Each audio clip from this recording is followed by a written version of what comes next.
So it sounds like you're actually living out your passions. Like you're not just someone who went to school, but your interests, there's an intersection of all of these interests, passions. Um, can you talk a little bit about like what inspired you to start your own beauty line? Mhm. Um, why why aren't you just focusing on one thing? Um, I ask myself this question every day. Every day I'm like, I have like 2 and 3 jobs. What am I doing? I don't remember. I feel like, man, I would say that I always tell people, one, I'm not doing it on my own. Like, the only reason I was able to get here is because other folk were around me, not only like inspiring me, but pushing me and encouraging me. Um, but also, life is kind of short, and why not? Like, why not make a beauty line? And I'm gonna be honest with y'all. It takes $35 and you can get a sole proprietorship. That's basically your business license. Then you can qualify for all these discounts and get wholesale. So by the time you've paid your $35, you're already qualifying for more discounts. And then now you can, like, I mean, you might have to pay business tax, but now you're a reputable business and you can go from there. And like, I think for me, a lot of the stuff I've done has really just been proving that, like, some of the stuff you can do. Like, just saying like, oh man, I started a business and it kind of took me like a week and I already had something to do, and then I made a logo and like boom. You know what I mean? So I think for me it's just every day pushing the envelope, proving to people like I'm a Black Afro-Latina woman and I could still do all these things, and I'm still going to work with other folks to make sure that they feel empowered to know that they can do that. And I feel like a lot of the passion that I have really stems from like mentors that, even Mr. Carr, being like, Lex, you can do that. And I'm like, what do you mean I can do that? I never considered that. Well, now I got to do it. Like, why not? So I just want to really translate my energy and like do what other folk have done for me. And half of that battle is just being like, I've done it. I know you can do it. These are the steps I took.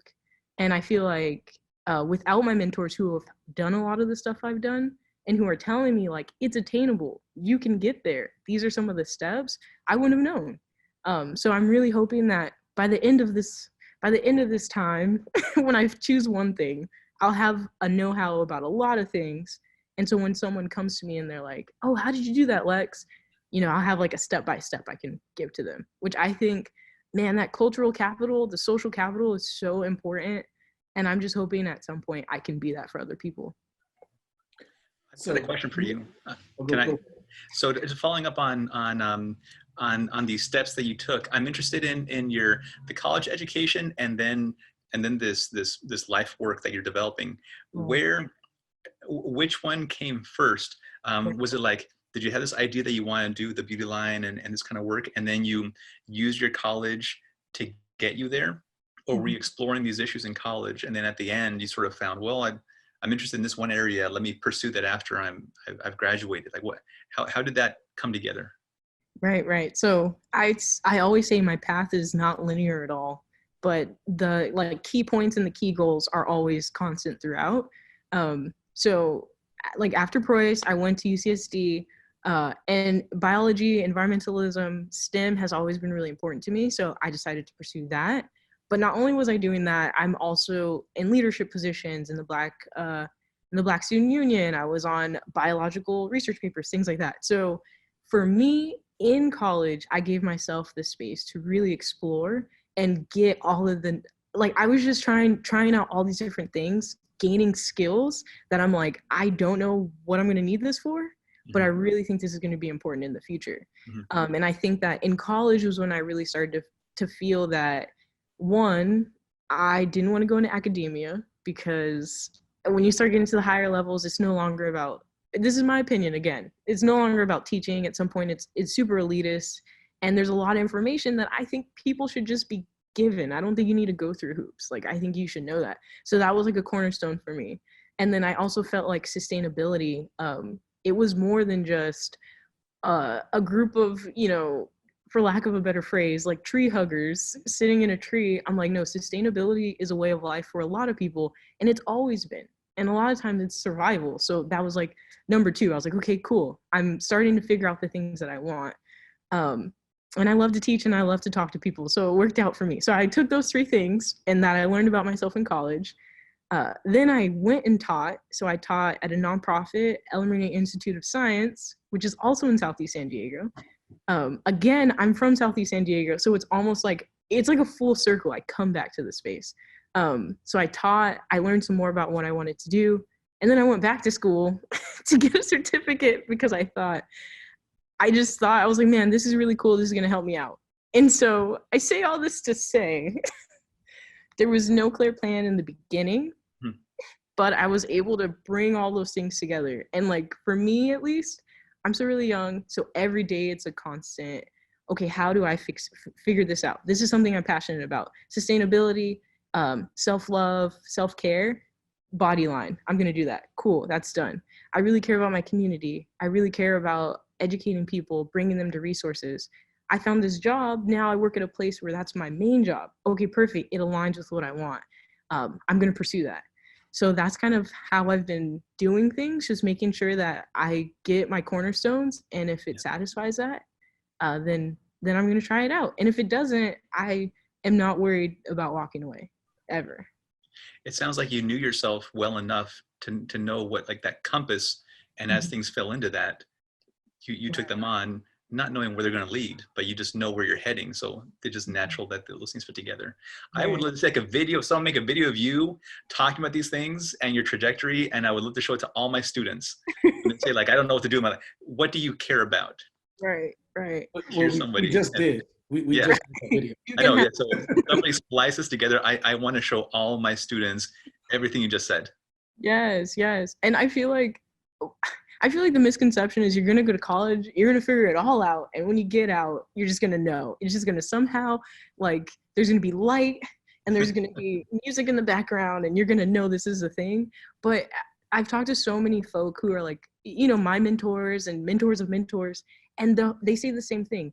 Follow what you love and it'll find you. Like, you're already on the way there. So I've also learned, and this is another thing, to just be kind to yourself. You're not always going to make the right decision, but you're going to learn from it either way, whether it's right or wrong, or nothing's necessarily right or wrong. That's subjective. Whether it's for you or it's not for you, you're still going to learn something, But yeah, I've just, honestly, some trial and error doesn't hurt anybody. This actually reminds me, I want to say it was about 2 years ago when you had just graduated UCSD and you're like, Car, I need a job. I don't know what I'm going to do. I got this degree here. I'm thinking about, like, coding. I'm going to go to, you were going to, like, a code camp or something. Do you remember this? Yes. Oh my gosh. I remember because Miss Patrick came and she was like, are you okay, Lex? And I wasn't okay. I was like panicking. I was so confused, but I will say I'm in a better space now. Well, but I think it's important because you sound wise. And that's the thing that I will say is, for being as young as you are, you have a lot of wisdom, which is different than being intelligent, which you're intelligent, but what makes you most unique is that you're wise. And I think that when Ramos does show this to his students, and as people look back on this, I think it's really important for them to know that you have a lot going on for you right now, but you haven't always been secure in knowing what your path would be. Right. And so you just kept pushing and you kept going after things that you're interested in, as you just mentioned. You followed your passions. Right. You didn't stand idle and hope that opportunity hit you in the face. You made new opportunities. Right. And I mean, sometimes though, I think the reason why I'm able to say all this now, because when I came to Preuss and I'm sitting in the front of the school, just like, I remember that I was freaking out. I was like, what am I going to do? Like, I moved back home. I don't want to be home. How am I going to get a full-time job? I don't know if you remember, but I technically didn't complete my degree. So after I walked, I didn't have a degree. I still had to go to community college and complete that. So like it was almost like everything was just going wrong. Everything that could go wrong went wrong. And I was freaking out. But then I think I said, okay, you know, the first things first, I just got to find something. And I found like the teaching job. And I was like, okay, based off of this, what do I like? What don't I like? What's the next thing? Something else though is really taking that time to sit with yourself. And I don't know if idle is the best word because it kind of implies you're not doing absolutely anything, but just like sitting and being okay with being confused and leaning into it. And then also just sitting and being okay with doing nothing. Sometimes, you know how they say boredom really gives you that creativity because you got to figure out what to do. I think that worked for me. Just sitting down and leaning into the discomfort of like, I have no idea what I'm going to do. I don't know what I'm going to do. And like feeling like I'm drowning. And then stopping and taking a breath and being like, okay, if I'm going to swim, I got to move my right arm and then my left arm and then maybe this leg and maybe that leg. And then eventually you're swimming and you're doing it. So. Really good point. And right now, people are more idle than ever with people staying at home and with physical distancing. Right. I do want to actually touch on one other thing that you mentioned. So how do you have time to do all of these things and have a social life? Like, do you have friends? Like, who are your friends? Are your friends only people that you work with, or what is your social circle on a normal time, so non-quarantine time? Oh man, so non-quarantine. I've been blessed that a lot of my coworkers, we all have the same interests. So I've made some really solid friends at multiple jobs, and we'll all hang out. I will say after college, you realize, because all your friends take all these different paths. So my best friend lives in Nevada now. One of my other friends had to move to the Bay for a job. And you just get really creative on how you can all hang out. I try and plan like rendezvous points. So like maybe once a quarter or something, like once or twice a year, we'll all try and meet up in one space. But outside of that, sometimes you got to go alone. Sometimes you got to go to the movie alone. Sometimes you got to go to the play alone. I feel that. Oh, all right. Well, I think you work with a friend of mine that I've known since high school. Yeah. So I was wondering if he's around. Is Rico around? Let's go. Rico? He says he's not around. Let's go find him. I know you're in here. Are you decent? Everyone is always decent at Synergy Center. Oh, look at this, man. Look. I did not go to high school with that guy. Well, it says Aztecs on your hat, so I'll at least claim that part with you too. Oh, I was looking at somebody else, TJ. You're looking at Oscar. Hey, Rico, it's me. Don't you remember me? I don't know him at all. So, interesting story is Rico Curtis right here went to high school and college with me. He was like a big cousin, big brother. He always set the example. Wait a minute, TJ. I need you to reword what you said, though. What would you prefer? You said that I went with you, right? You're right. You're older than me. I followed after you. I appreciate it, boss. Educational pursuit. Sir. Thank you. And so we were actually on homecoming court when he was a senior and I was a freshman together. I might be able to dig up a picture and you don't need to do that. That's okay. Our hair was kind of opposite. But interestingly enough, I get a call or a text from Lex, and she's like, "Do you know Rico Curtis?" And he works with me. And I was like, "Everybody knows Rico Curtis." He's the networker of networkers. He knows everybody in San Diego. Everybody's like 2 degrees separation from him if you've been in San Diego long enough. So anyway, it's great to see you. You too, bro. You too, man. I like what you're doing here, man. I feel like I'm just blessed to be in this little box right here. Well, you're lucky you're with Lex, so we allowed you to be on today. It's definitely Lex. You're right. You're absolutely right about that. She got us all together. I think that I might follow in Rico's footsteps and be the networker of all networkers. There we go. Even when I was like, oh yeah, my old teacher, Mr. Carr, he's my mentor. And he's like, Mr. Carr? Who are you talking about? That dude's a newscaster. And he's talking about your dad. And I was like, I think Mr. Carr's name is TJ. It's like, that's not Mr. Carr. Right. Yeah. No, Mr. Carr. Oh, you talking about TJ. All right. That's super cool, though, man. I just told her that means she's in the right circles. She is. She stays in the right circles, and I told her. That little lady, man, she's dope. She's really dope. She's really, really dope. She's the unicorn. She's got all the skills, every dang one of them. Self-proclaimed weirdo, and I like it. You know what I'm saying? She's super cool, man. Yeah.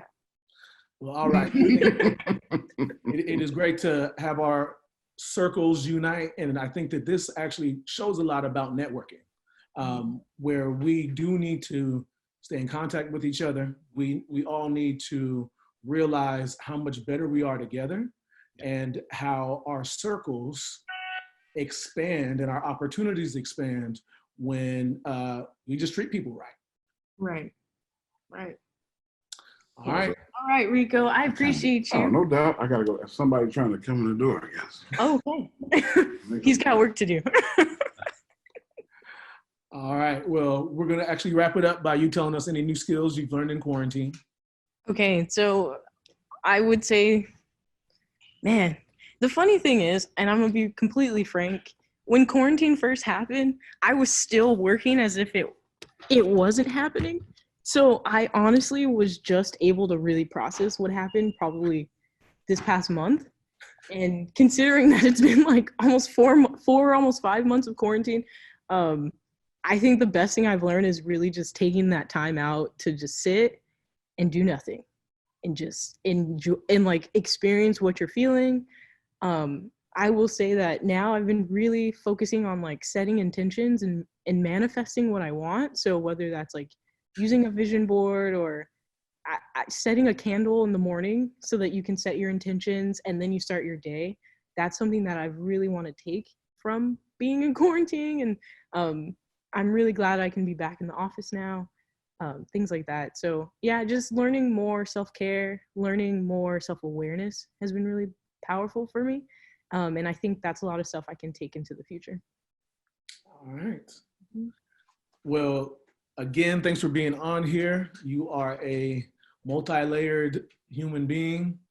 We might call you an onion because you got so many layers, but Oh my God. At least I'm not an ogre. Did anyone catch that? No. I didn't catch that. Okay, well, I'm just gonna bring the reference together. In Shrek, Shrek says, ogres have layers, onions have layers. Okay, you get it. And I quote. You go. Yes. You're not an ogre, but knowing you, you might be one someday. So keep up the good work and one day you'll be an ogre. I don't know if that's, I'll just take that one and put it in my pocket. Put that one away. Oh, okay. I would like to also give a shout out to my girl. Some of you all know her, Celeste Martinez de Luna. She's creating earrings from all recycled material, so they're sustainable, they're handmade. So I was able to grab some from her. I will send you her Instagram because she's been making some awesome stuff, and all quarantine she's been shipping them out, and I'm just so happy that I got mine in the mail a couple days ago. So I just wanted to come and share that with you. Those are Very dope. cool. Yeah. Very cool. All right. Yeah. Send us her information so that way, hopefully at the end of this video, BT can add in the info so people can access that because those look great. Awesome. Thank you. Yeah. I moved on the camera like I was going to be able to get a different. A little better. Just a little swag for you. There you go. I don't know if you can see that, but Yeah. All right. Bye, Lex. Thanks. That's so good to see you.